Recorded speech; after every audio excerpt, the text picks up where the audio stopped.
Hey guys, so it's MJ from Empower Nevada Teachers. I'm here with my second episode of Teacher Table. I'm hoping to have more. We know that the Red for Red rally is coming up fairly soon, and we wanted to really use this opportunity to try to educate people, not necessarily just on funding. I think everybody knows that Empower Nevada Teachers is about funding, but we want to talk about what that funding can do and how we can grow from it, specifically the issues that we think are most pressing.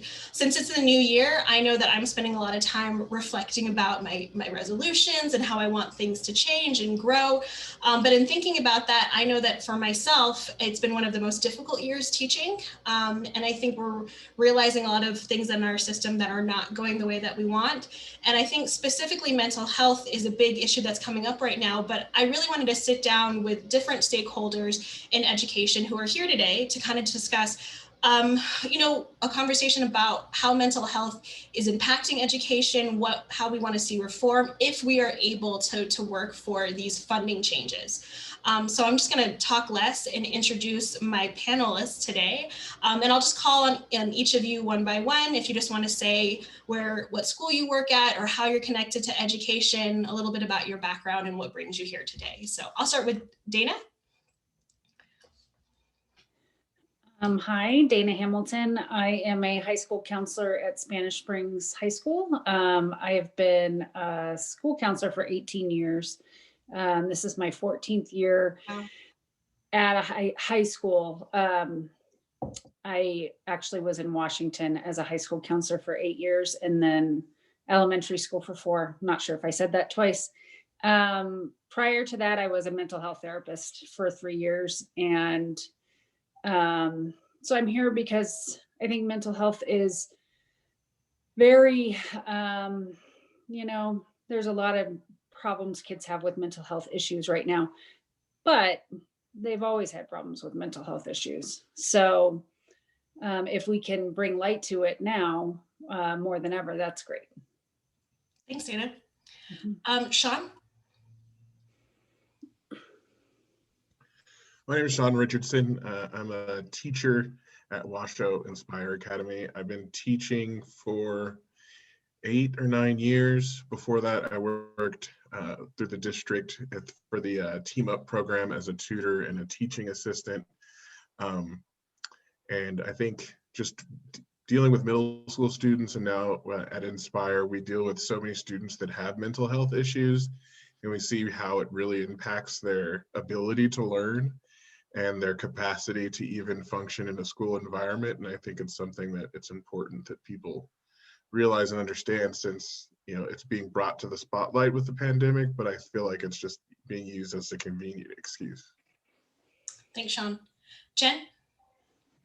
Hi, I'm Jen Holcomb. I teach at Sparks High School. This is actually my 8th year there and as a teacher in general. I'm actually here because of my own personal experiences with mental health and how I'm trying to use that to help my students through their personal struggles. But at the same time, I'm not a counselor, I'm not a therapist, so I don't really know how to properly help them other than sharing my own experiences. So that's a powerful statement. Thanks, Jen. And last but not least, Lourdes.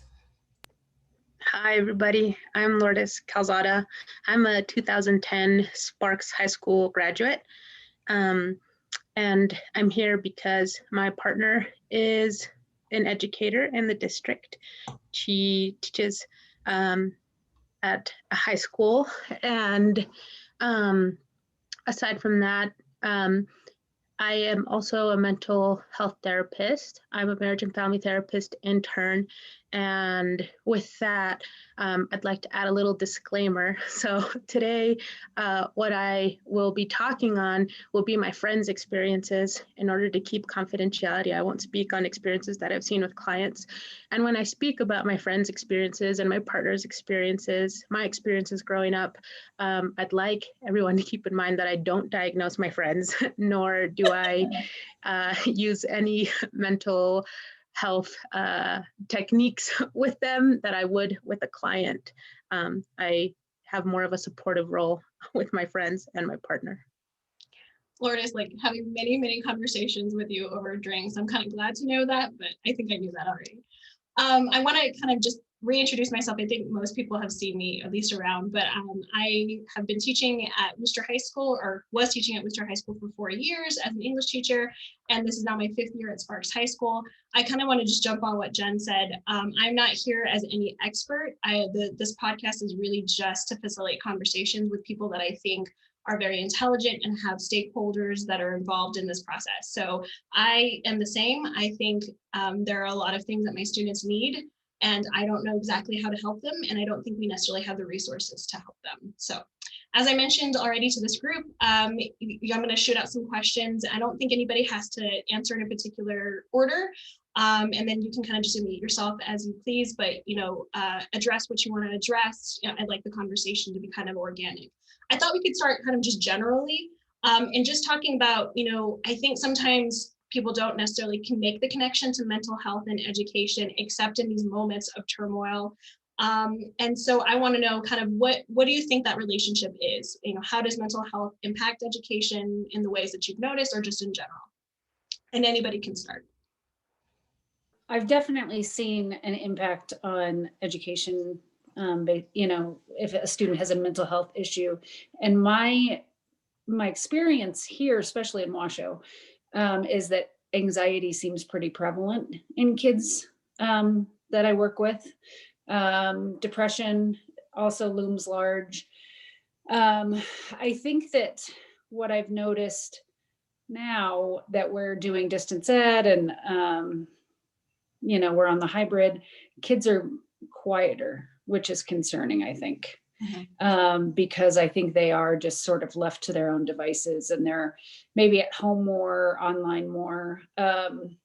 So that makes me feel concerned. It does affect them and their education. I mean, kids come in all the time with anxiety attacks, and you have to kind of talk them down and help them work through it.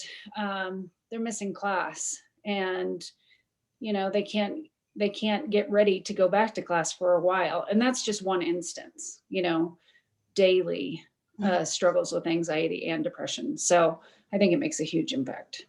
For sure. Anyone else want to jump in? Yeah, I think I worked at a Title I middle school for 7 years, and then now where I work, I think it's underrated, even at the elementary level, how much mental health affects students behaviorally. I think especially at the elementary school level, a lot of students' behavior issues stem from mental health issues, whether they're food insecure or they have just anxiety from things going on at home or outside their home, or just anything, and it manifests itself in so many different ways behaviorally, especially in younger students and at the middle school level, where they act out or they don't know how to process their feelings and emotions. And it's hugely disruptive. Anyone who's been in a middle school has, see it even at the high school level for the younger high school students. And I think it's really something that gets ignored when people talk about that, because they don't look at behavior. They don't look at the cause of their behavior. They just want the behavior to stop. And I think a lot of the cause of that behavior are mental health issues, whether it's anxiety or depression, or just not being able to deal with their life circumstance. And you see it manifest itself in their behavior and also their academic achievement. Jen, Lourdes, anything you want to contribute? I was going to actually, while we were over distance learning this year, like the last few weeks, I had a couple students actually reach out to me, and they were like, hey, I'm having a lot of mental health struggles right now. I'm not going to be in class for a few days. So it's like, as it is, it's hard, but even distance, which is already hard, they're missing those classes and stuff. And it's really, really hard, because I try so hard to connect with my students so they know that they can reach out to me like that. But this has been such a wacky year. We're wearing masks, we barely see each other, and it's really frustrating, because I try to use my experiences to help them, like I said earlier. I go to therapy, I go to a psychiatrist, and I try to tell them that, and hopes that they'll reach back, but it's so hard right now because we don't see them. And it's really I feel like it's impacting them because they're in and out of school, and I don't know, it's hard. Yeah, for sure. I think Jen made a really good point in aside from thinking, like thinking in that community and systemic sense, like our educators are struggling as well. And it's something that I've seen with my friends and my partner. And I think it's hard for them to dive into a clear headspace when they have to be in front of their students and they have to be on for their students, and so I think it kind of turns into this, like, how do you help the helper situation? And so like, I think genuinely from like the bottom of my heart, I'd like to thank our educators for the work that they're doing, even when they don't feel like they're on. And I think that that's kind of a perfect segue to my next question. And this one, I kind of really just want to touch upon your personal, again, everybody comes from such different backgrounds in this question about mental health. And I want to remind that I think it's not just a question about how our students are dealing with things and the lack of resources we have for them, but I think also for the lack of staff, of educators in general.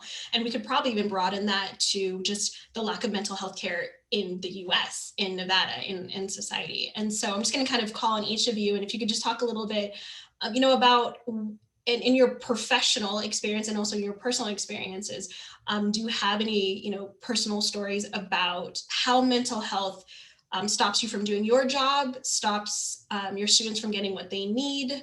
And Dana, if I want to start with you, just because at 18 years doing therapy or being a counselor, that's huge. And I know how difficult that job is. What are some of your frustrations with the profession, some of the successes, just some things that you think students and yourself might need, but don't have resources for? As a school counselor, it's frustrating, I'd say, and this is across the board. This isn't just Nevada or Washoe. We just don't have enough help. And right now I have, I think, 360 students. Last year we got a 7th counselor. Before that I had 450 for probably 3 years. And I mean, even 360 is nuts, but 450 kids, there's just no way. Mm-hmm. This has been the hardest year for me professionally and personally. Just the sheer volume, we've had to change so many schedules because of the distance model and the hybrid learning, and it's just been insane. And we have one social worker, we have 2,600 kids, one social worker, 7 master's level school counselors, and we're all changing schedules. That's all we do is change schedules. It's such a wasted, resource, because we really could be reaching our kids, but we just really don't have time. And Dana, I want to ask, kind of just bridging off of that, and because you've been in the profession so long, have you seen those numbers grow? Was there ever a point that you ever got to feel like an actual counsel that got to counsel, and and how has that changed and evolved over the course of your career? When I worked in Washington, I had less than 300 kids on my caseload. And I think their funding formula is way better. And education's just funded differently, I think. And I was a real school counselor. I ran groups. We did a lot of classroom guidance, even at the high school level. And I just was able to know my students, and they would come in and see me, and we'd talk all the time. Now, especially with hybrid, I can't see them because I don't want them missing class, because they're at school so little time that I feel guilty if I pull them out of their class. So as the years have gone on, especially in Washoe County, the funding just school counselors or this sort of profession does not seem to be a priority in Washoe County. Maybe it's just Nevada in general. One more question, and I'm really just asking this curiously as a teacher, and for anybody that doesn't know, every year, or if not, once, at least like 2-3 times, I have somebody that, is thinking about suicide, a student that's considering it, and really just situations where I have to counsel a student, and, building rapport is such a huge part of teaching. And like Jen, I want to make sure my students feel comfortable, but every year there's a moment where I'm like, I don't know how to handle this situation. I don't know where the line between counseling and teaching gets blurry, and I'm not a professional. And so I'm just curious, Dana, like, with the lack of resources that you have, how is the relationship with teachers approaching you? When they come to you and ask you to do this or that, what can you do? What can't you do? What is that relationship like? With myself and the teachers. Yeah. And just kind of that relationship, that building. Yeah.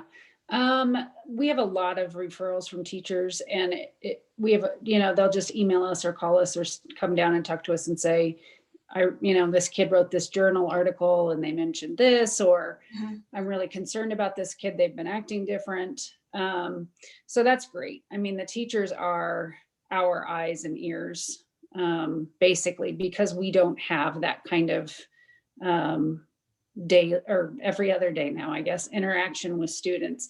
So it's super valuable to have a really positive working relationship with the teachers, and we try to be super responsive. So if they have things that they're worried about, we try to address it very quickly.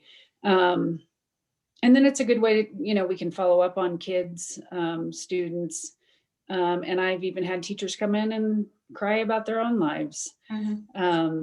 So I think that relationship needs to be fostered. I think there can be some, I don't know. I think, it's easy for counselors and or teachers to kind of maybe see each other as maybe not an ally, and we definitely are.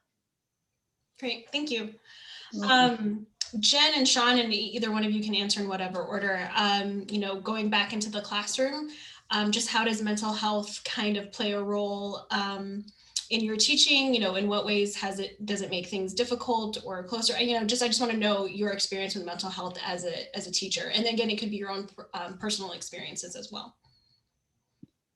I actually feel like I could write you a book on experience of mental health over the last 8 years. I've actually had like a bunch of up and downs since I started teaching, but it's been decently manageable. But last year, this is a long segue into actually answering your question real quick. Last year, for some reason, just one day, like I woke up like experiencing these like super deep emotions.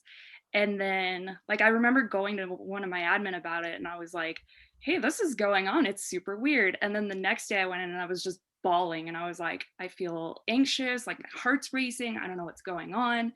And I started having panic attacks, and I've never had panic attacks in my entire life. And I noticed that they were the worst when I was in this class that I had.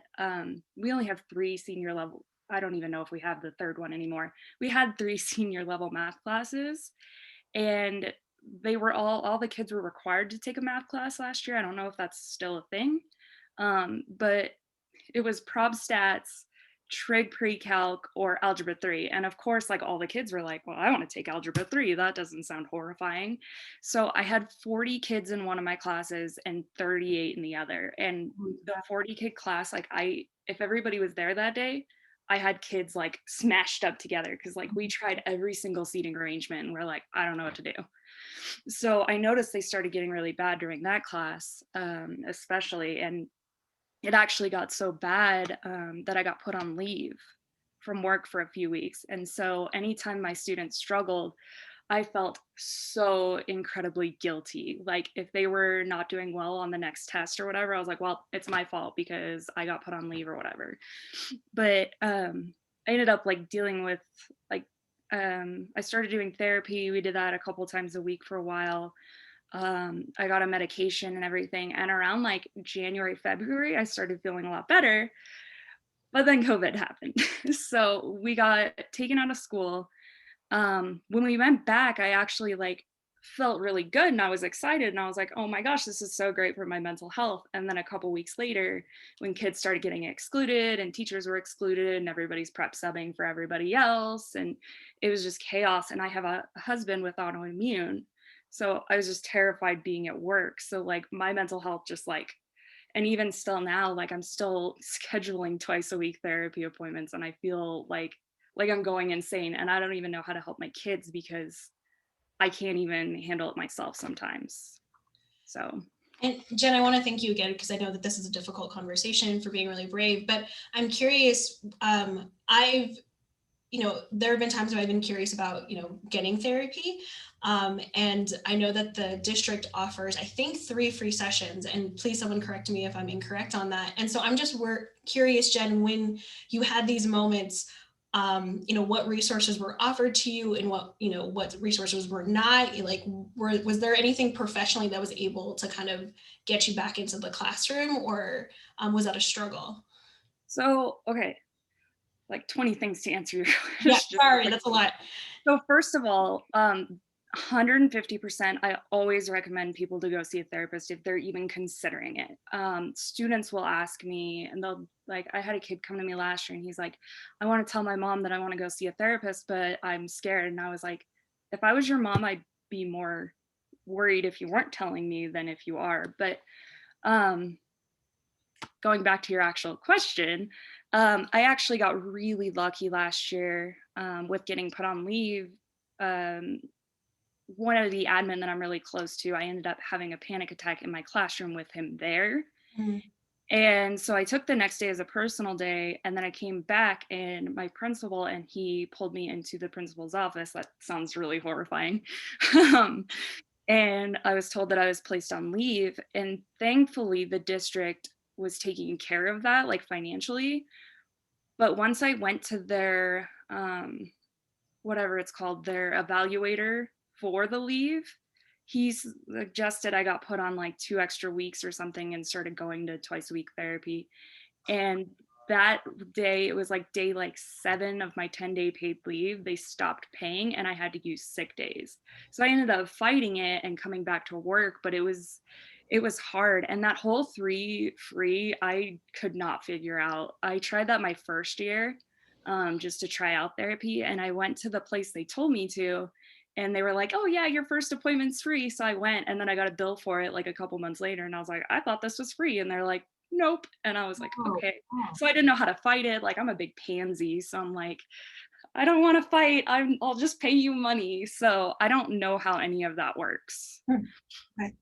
And and if I'm being blunt, I don't think you should have to fight, right? I think so oftentimes medical care is provided to us and provided to so many people, but mental health, which affects everything else. I think I had shingles in December, which I'm 32. It's insane that I got shingles, and I really feel like that was a consequence of stress.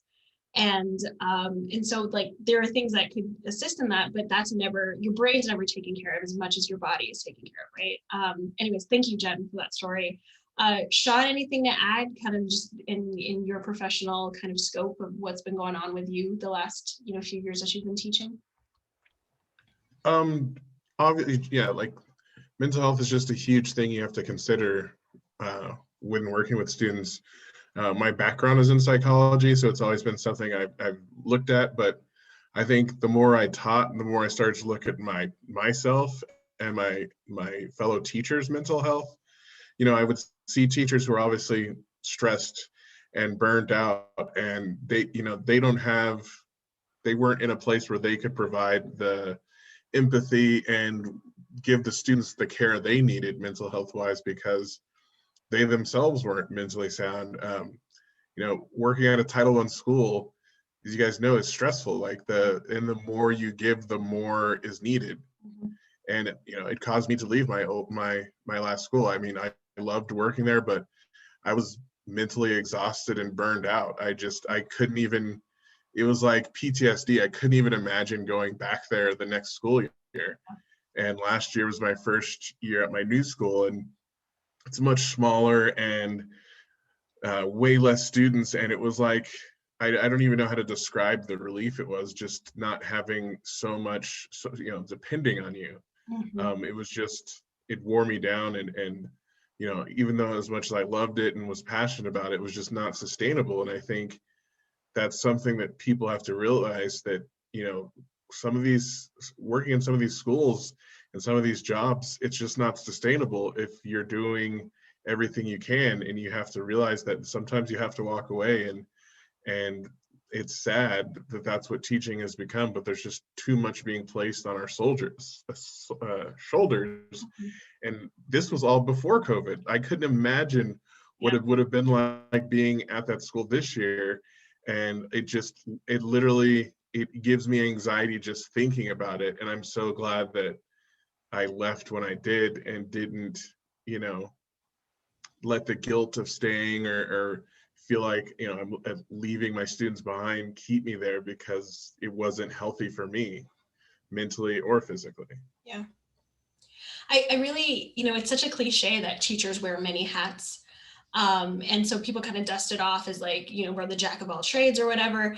But really that hat of being a counselor, of being a social worker, of being a parent, it's a lot. And that isn't to say that we don't have fantastic counselors that can do the job, they're just not able to. And I think that's the bigger root of it, right? We can't be that person for everybody, and then also be it for ourselves, for our families. And I think that's also a detriment to the students.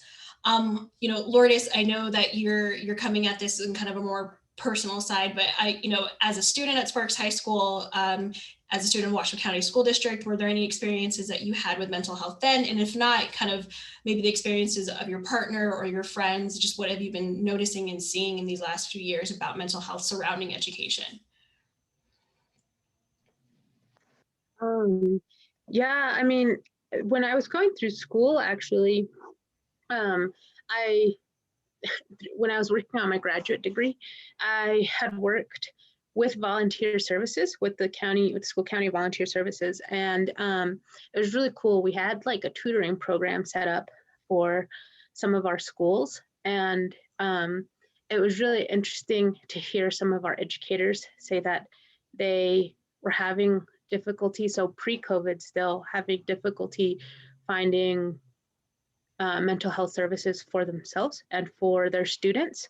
And so like as a student at the time, they would ask, you know, like if you're going through like counseling programs, like you must know some folks that are out there in the field that have some availability. And so I just think, you know, like looking back at it, I think like Sean kind of having that like hindsight, like looking back at if at that point, like our educators were asking, you know, for services and there was a lack of them, then what does that look like now?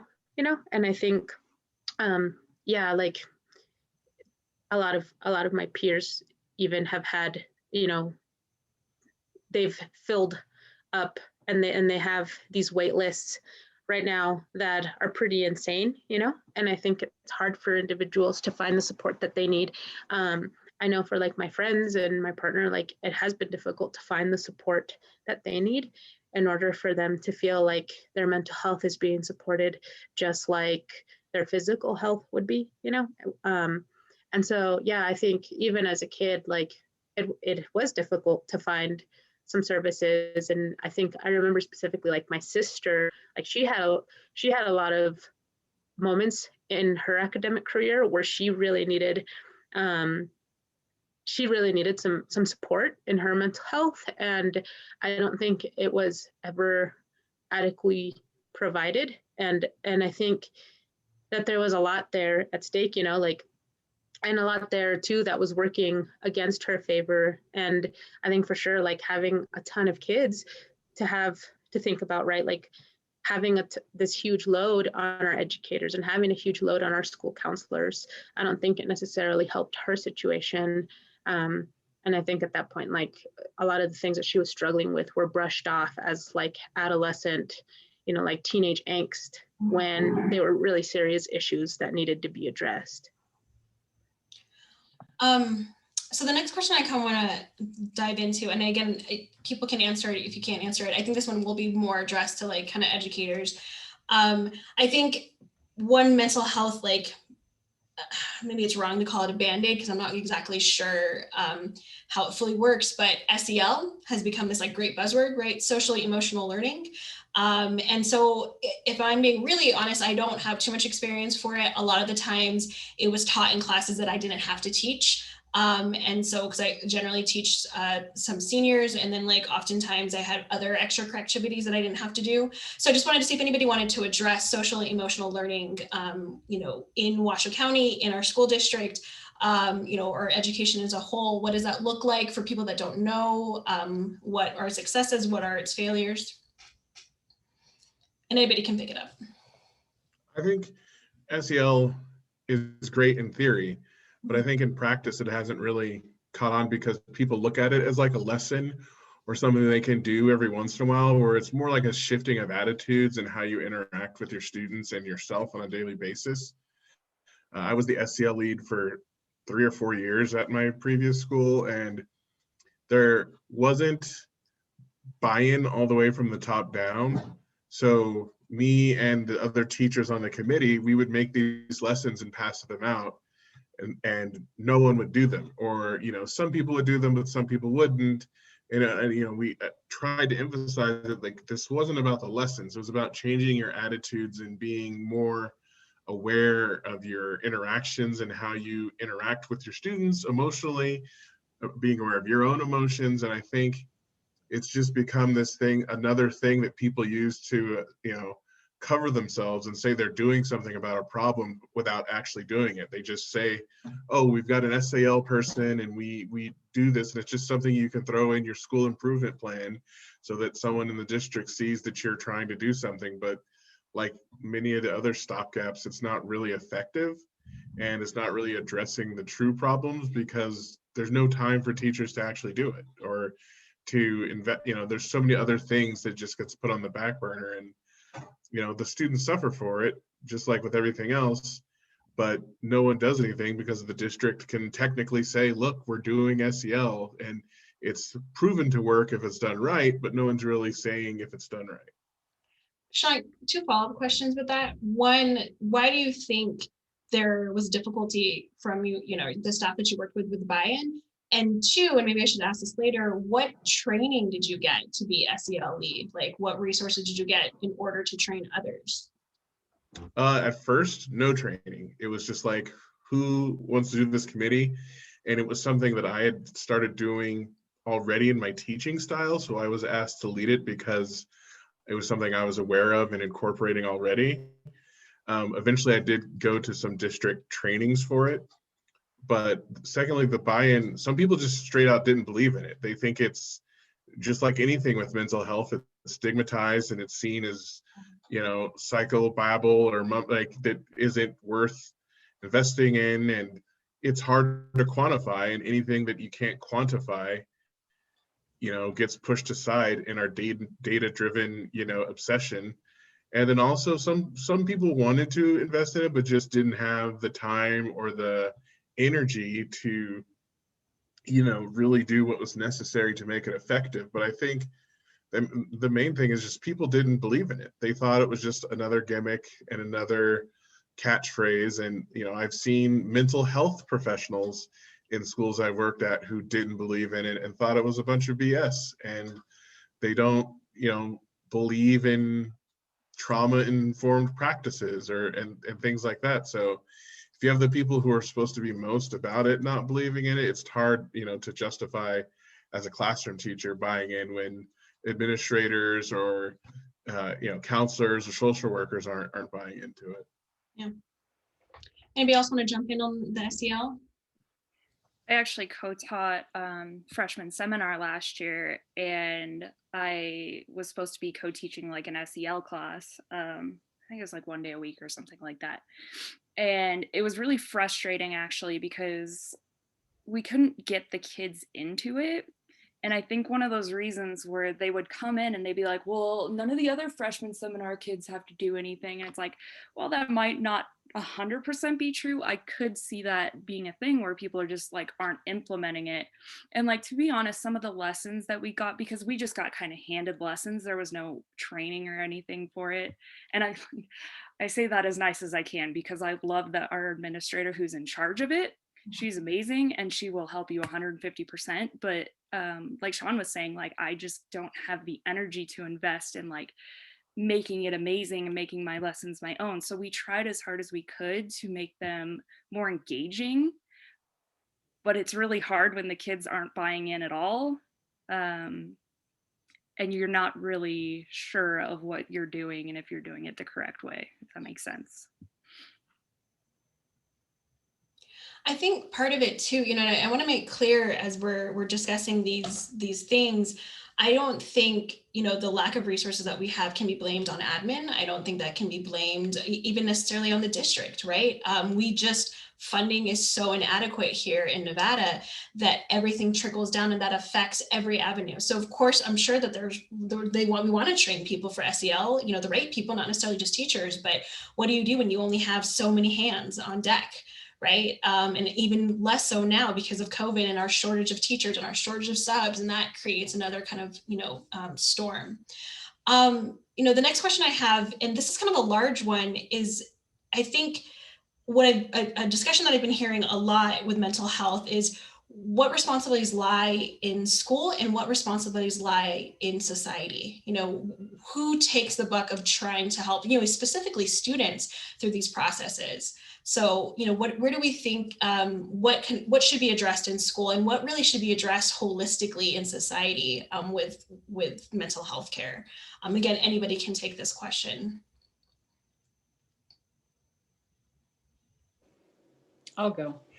I think that in a perfect world, you know, kids' mental health would be dealt with at home and their parents would see that they needed the help that they need. Unfortunately, for a lot of kids, that's just not possible. You know, parents may have their own mental health issues or alcohol or drug addictions or things like that. And the kids just, you know, they're not seen in that light of needing some additional support. So I think that while it's not ideal, schools have become the stopgap for many things besides mental health, you know, food, all sorts of things. And so it's kind of a double-edged sword now, because while it probably would be better if we could, or if parents were, you know, responsible for seeing that and taking care of it, they can't, so we have to, and we're just not in a position where we can very effectively. I mean, I know we all do the best we can, teachers, counselors, social workers alike, but there's just a lack of resources. Anyone else want to jump in? I think until adults take their mental health seriously, that it's always going to be a problem for students. If you have grown adults who won't take their own mental health seriously, what hope do their children have?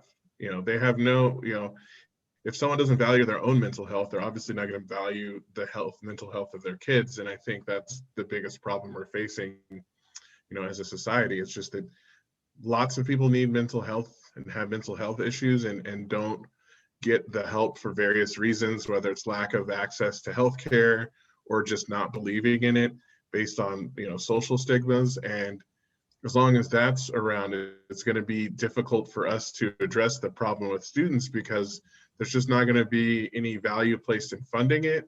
They're not going to see the problems with the lack of funding and the lack of access for students. And, you know, until you admit something is a problem, you're not going to work to fix it. So I think it's only going to be something that gets worse. And, you know, as usual, teachers, we're the ones that see it. You know, we see and we hear about our students and the way they compensate, you know, however they do that.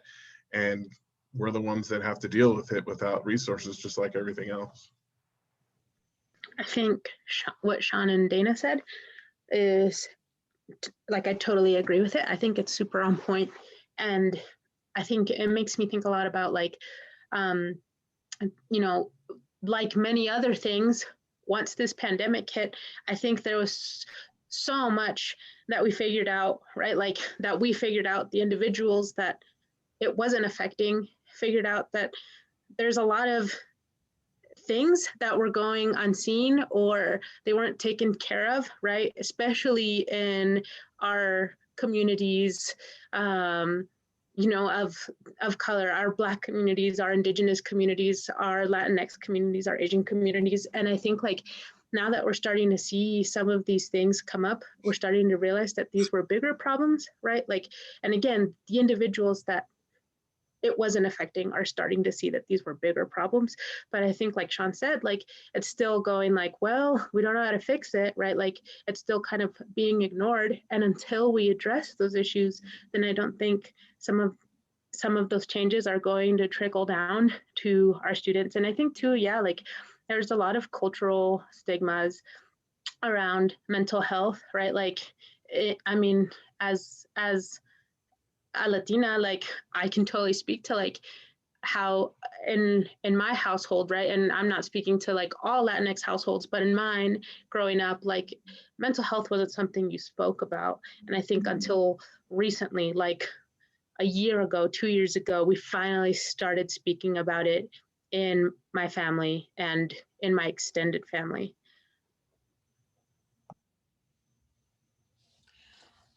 So another reason why this conversation has become timely, and it's kind of an awful reason for it to become timely, is there was, and I'm just going to share my screen here so people can kind of see this recent article. Can you guys see it? Not yet, huh? Hold on. Okay. A recent article that was published in the New York Times specifically pointing out that there was a surge of student suicides that pushed Las Vegas schools to reopen. And so I know that the discussion of coming back to, underneath this pandemic about coming back to schools has really been this fight of mental health versus physical health of both teachers and students because of the pandemic. And, we were kind of discussing it ahead of time. I'm just curious of your guys' thoughts or opinions about, do we think the COVID pandemic has created this increase of mental health issues? Have these issues been here all along? What's kind of your involvement in this argument?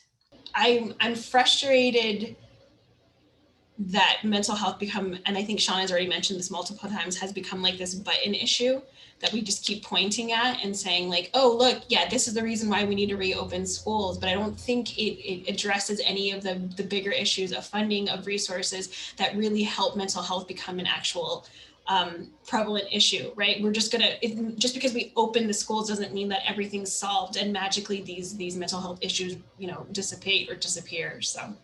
I think I said So, it. Go ahead. No, go ahead. I said it when I was talking about it, about like my personal mental health is like, I came back to school and I was like, oh yay, everything's better. Like I feel so wonderful. And then a couple weeks later, like all of the inconsistencies, all of like everything that was going on, I was just like, never mind, like I'm out. Like, so I guess I see where it's like coming from, where it's like, oh yeah, mental health is being affected or whatever. But then, it kind of just, yeah, falls off when everything went crazy again. Yeah, it's fucking bullshit, and it's insulting. As someone who's worked in the education system for a long time and has seen how mental health has been ignored completely, and then all of a sudden it's used as this huge justification, but with no funding or increase.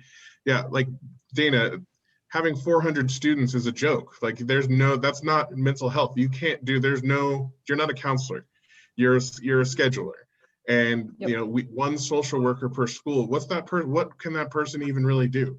It's a joke. And like when I see school board members quote it and everything, it's just political cover for them to do what they know is wrong. And it's insulting to every single educator who's worked in the education system and seen the lack of funding for mental health and seen what a huge problem is. And it's fucking bullshit. And I called it like it is when they said it last summer. And it's been like that. Like their suicides are actually down in Clark County, but they're using a couple of high profile ones to justify reopening schools. And again, the data doesn't support their decision, and they're just using things to justify doing something they want to do when it's not the reality of the situation. And it's a joke. It's a joke at every level, and it's a slap in the face to every single educator and mental health professional that works in the system. I totally agree. Last summer, I wrote to the Washoe County School District just saying, why are you considering coming back? And the email I received in reply was because of the students' mental health. And I was like, I was shocked. You're kidding. I mean, there's no way. Nothing has changed. And so it's, all this push to have teachers or counselors and everybody in Las Vegas go back. It's just gaslighting. Yeah. It's just a way to make us all respond and react based on things that are not true. And I agree, it's bullshit. Okay, now I'm gonna get a little more blunt. It's frustrating me because I don't think there's no one that can disagree that the pandemic has been difficult on all of us. I think for sure it has affected our mental health. But yeah, exactly what Sean said. It's insulting that suddenly this is an issue when school shootings have been going on for 15 years. And I remember when the Sparks middle school shooting happened, and I felt like I couldn't talk about it at my school. Trauma is so induced in our educational system, and there's no resources to support that. But we can reopen schools, and then suddenly something's solved. And again, I think that goes back to the issue. We don't have what we need to really take care of our kids, but all this kind of hyperbolic, let's solve it through this issue and through this issue. So really diving in and having these difficult conversations about why our students are feeling the way that they are and that they need. And again, going back to the fact that we need to look at mental health at a more societal level. Yeah, I felt very, it's difficult being the interviewer and also having a very strong opinion about what's going on. But yeah, I just wish that it wasn't just, a topic, a point, something to check off. But okay, so last question I like to think of as a little bit more hopeful. I think we are all here because we are frustrated, but I think we're also here because we hope that there's change coming. And so if there was, if we got the funding that we needed as, humans, but also professionals, what resources would you like to see in schools more? If, Dana, especially you as a counselor, what would you like to do? What if we could paint the world for mental health in a way that helps our students? What would those resources be? Just more school counselors, so we could spread the load out a little bit, more social workers. I don't know if in Washoe they do mental health therapists in the school.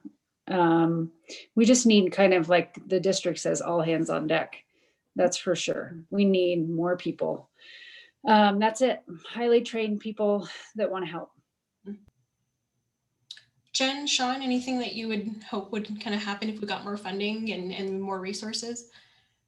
I mean, that pretty much sums it up, is we just need more people. Like, we can reach out all day, but we're still not going to hit every single student or whoever needs help. And I know at our school, they're doing spirit weeks of mental health, and it'd be cool if like somebody could put some funding into, like, I'm pretty sure our principal helps fund it as well as the leadership class, but it'd be awesome to like put more resource into, here's what you can do if you need help, here, go talk to this person at school and stuff like that. I think I think scheduling should be taken out of counselors' hands, and counselors should only be there to do mental health things, to actually counsel students. And I think, hiring people that would take that off their plate and allow, counselors handle testing and all sorts. They have, at my old school, they were short-handed. Counselors were doing, lunch duty and cafeteria duty, and, handled all the testing, coordinating and everything. And that's not what they're there to do. So they would just be there to do counseling.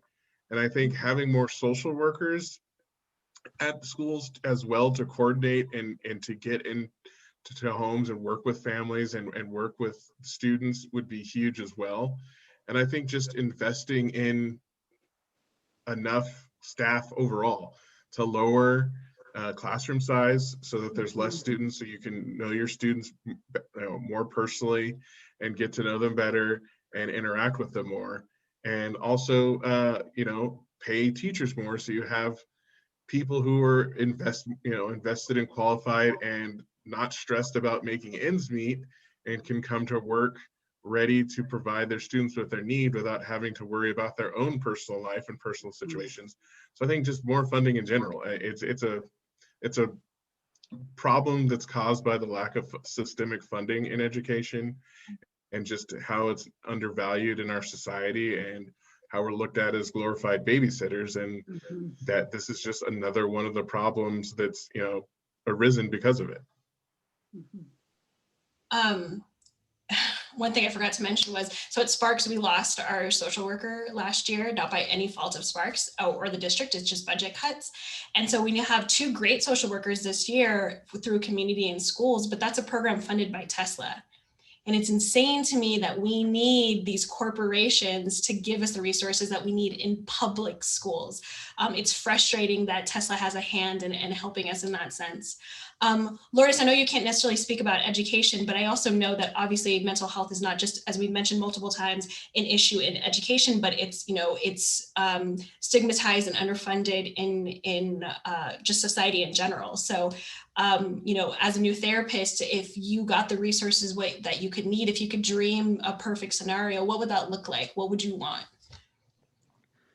I think it'd be pretty close to what Dana had said, I think it'd be so cool to be able to create these partnerships with schools and with school counselors, right? And be able to, to say yes, I'm in the office Monday through Thursday, but Fridays I'm at this school and I'm going to be there to support the students and to support these educators, the administrators. I'm there to support the school counselor so that the helper can get some help. A lot of my peers too, I don't necessarily think they can afford to say I'm going to provide X amount of pro bono sessions, which I think is devastating. I think it's part of, as mental health therapists, it's part of our ethical and it literally is part of our ethical codes, but I think it should be part of our ethical and moral values to be able to provide, at least 10% of our load to pro bono sessions and be able to put it out there to our low funded communities. And then I think too, calling out, some of my peers, I think we should be proactive in making these connections with our communities, right? We should be proactive in saying hey, I'd love to help. I don't have a lot of time on my schedule, but this is what I can do. And this is how I can provide some support for you. We're hey, I have this group starting. Feel free to spread the word. I'd love to be able to help the community. Or yeah, I have one pro bono session available for these next 12 weeks. If you know anyone that would be willing to take it or wants to take it, let me know. And I'd love to be able to offer that, and I think as mental health professionals, sometimes we forget those things, or there's sometimes when some individuals can't afford it, can't afford to say I'm gonna do this, but I think we should be more proactive in being able to do that. The pro bono session would be amazing. Just being able to have counselors and help with school counselors would be incredible. So I want to thank all of you guys for coming out today, for discussing. I know that there was a difficult conversation, but I think it needs to be one that's definitely heard and addressed a lot more. And I just want to remind anybody that's watching, this is one of the reasons why we're fighting, not just now, but always, and why this rally that's coming up is so important. So again, on February 15th, noon, Carson City, educators, stakeholders, parents, teachers, everybody is invited to kind of come and really just showcase why we need funding in education. It's not just necessarily for teacher pay, which I think oftentimes people are like, oh, teachers just want to get paid more. That's not the case. As you can see, from class sizes to teacher burnout to sub shortages. And then again, as we're discussing today, mental health are the reasons why education is 46th in Nevada, and we need to lift that up. And if you can't come to the rally, spread these conversations, spread these discussions, write letters to your state legislators to let them know that we can't take any more, and we need more to be done because our students are hurting and our staff is hurting. So any last comments, guys? Thank you again for being here. I thought this discussion was really powerful and I really appreciate it.